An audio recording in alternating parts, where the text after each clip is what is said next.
Cup এবং advocate Moniruzzaman বিজিত cup knockout পর্যায়ের যে খেলা চলছিল নবাব সিরাজউদ্দৌলা ফুটবল টুর্নামেন্টের আজকে চূড়ান্ত পর্যায়ে ফাইনাল খেলা।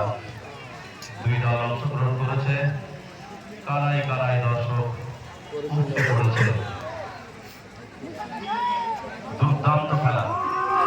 সুতরাং আমাদের মাঝে উপস্থিত হয়েছে মাননীয়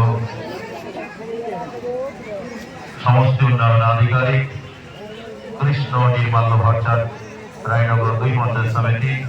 উপস্থিত হয়েছেন সভাপতি মাননীয় কুদ্দুস আলী মহাশয়, রানীনগর ২ পঞ্চায়েত সমিতি।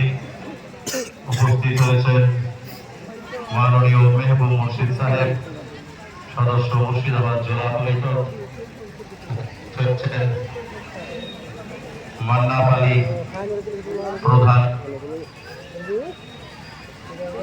গ্রাম পঞ্চায়েত।